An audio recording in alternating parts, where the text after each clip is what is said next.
All right, everybody, welcome to another video. In today's video, we obviously have something for the Volkswagen behind us, but today it is maintenance.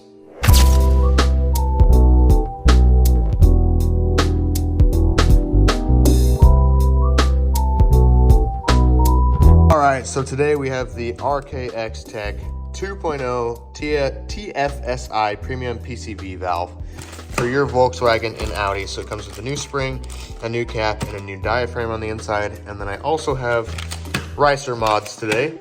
We are going to be changing the interior lights inside of my Volkswagen Red. Out of all the tools you own, the only thing you should need is a pick.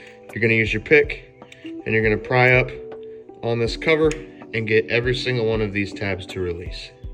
Okay, so I do actually take back the statement of mine not being bad. Yeah, no, that was pretty screwed up. And now this did end up snapping in half. But a good way to tell if your PCV is actually going to bad is this is a breather hole right here. If there is an active vacuum leak out of this port while the engine is running, and you can stick your finger right here and you get a change in idle, that diaphragm here has a hole in it somewhere. Mind you, this big one was caused by my screwdriver because my engine is still warm. But these little holes here, those existed previously. So don't worry about breaking this cap if you do, because it does come with a new one in the kit. So I said before I was getting an oil burning smell, and as you can tell, this thing has a bunch of buildup in it. So we are going to come, oh yeah. We're gonna clean this whole thing out because the burning smell that you're getting is actually from inside of here. Now it is good to note this will have oil in it again at all times. It is a positive crankcase ventilation. This literally leads right inside of the head of your engine.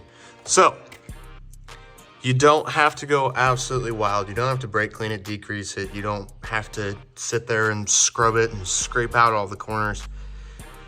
It's not worth your time. Wipe it out so that there's not a bunch of buildup and move on.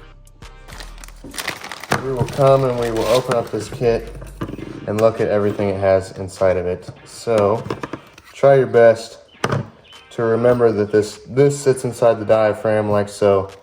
Has a cutout, it's kind of hard to miss.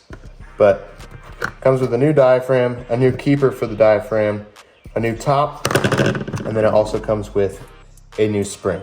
A lot of people don't recommend that you actually use the spring because the factory Volkswagen one does not fail often. And I don't know if they're different tensions or something stupid and that's why, but I'm not gonna use it. I'm just gonna use the factory one that came with it as long as it is not super spongy, and we'll go from there. I will actually note, this is the factory spring and this here is the spring that came in the kit. This spring is a lot softer. Like, it takes nothing to compress at all.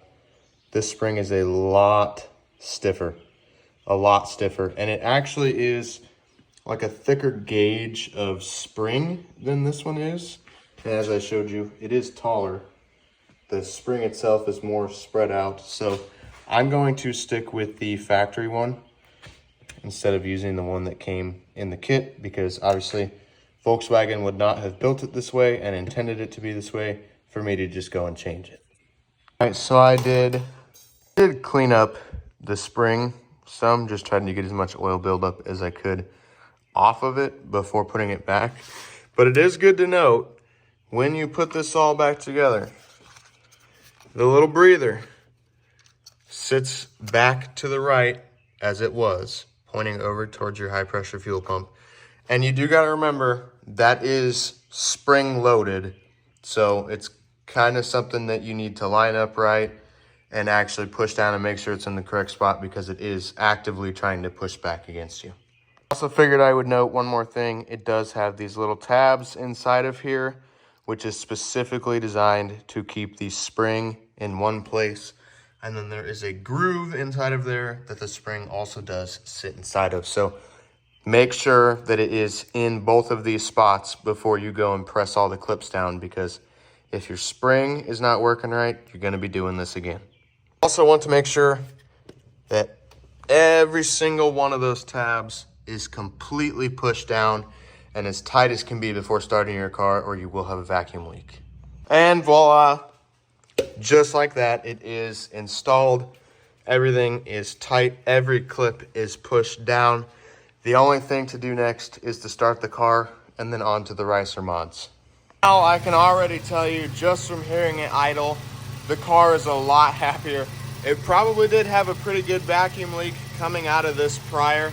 It's a lot smoother than it was, and it just sounds a lot healthier.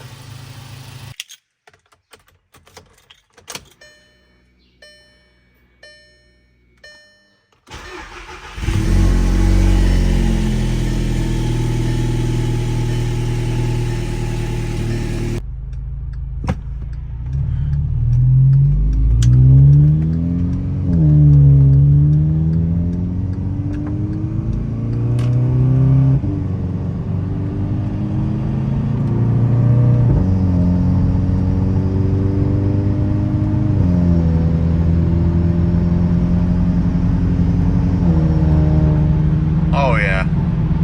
So I figured I would take the car for a drive, and it is a lot smoother. It must have had some sort of vacuum leak or something, because it just feels way smoother through the rev range and everything. I guarantee you there was those holes inside of the diaphragm were causing a very massive vacuum leak, and it shows, because the car drives infinitely better now.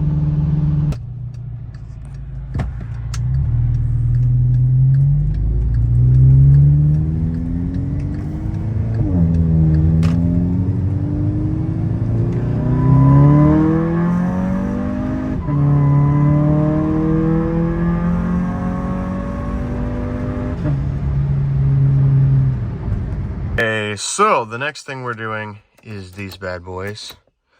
We'll turn them off. That was on, dummy. Find out if you have a GLI, this light will not work in there at all.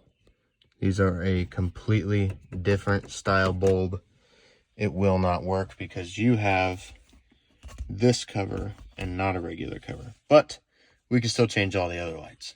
And it was still helpful to get all of the bugs and stuff out of inside of these bulbs. Our next light is actually this guy in the trunk here. Don't mind my Costco bags, my fiance's blanket, and our new chairs we just bought. But that is your next guy.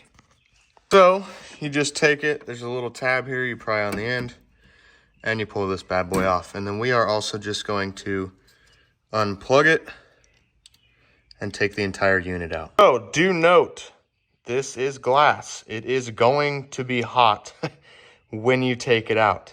It's going to be very warm because it does heat up that little coil on the inside, which in turn heats up the glass. So don't burn your fingers trying to rip that out. So I took this over to my little work area, which you absolutely do not have to do. But we have the old light removed out of there. Now we have the new light here with our little xenon, LED, whatever you want to call it, bulbs inside of here. And you are going to put this in the direction that you want the light to show. So in this case, we're going to be putting it down so that it shines down into the clear lens. So I do want to preface that your little tabs here could potentially be a little bit worn from the big bulb. So I just took my screwdriver and I pried them in just a little bit, just tight enough so that the bulb doesn't spin inside of there, it's not loose, and it holds it tight. And once you're finished, it should look something like that. Now we have red light in the trunk, which I think personally is pretty cool. All right, so it is kind of dark and a little hard to see, but these bulbs are also the same. So we are prying this cover off and this cover off, and then we are going to install the red lights in here as well. All right, and then once you have them in, both facing the same direction again, you can see that one turns on, they both turn on, and just that one turns on. And dear Lord, are they bright. And that is what it looks like with the covers on. I love the red glow in the car.